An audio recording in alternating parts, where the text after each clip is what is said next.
काय रे सांग तुझी गजाल सांग का डायरेक्ट घेऊची ना लक्षात ठेव एक स्टेप बाय स्टेप त्याला ह्या असतो पुढे भविष्यात करिअर करू शकतो त्यामुळे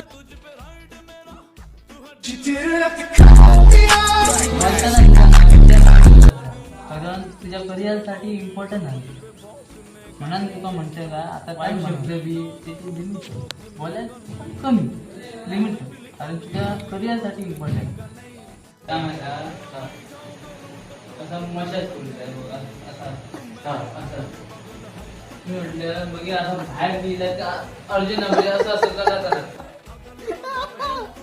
काय सांगतात काय करतो टाइमपास आहे ना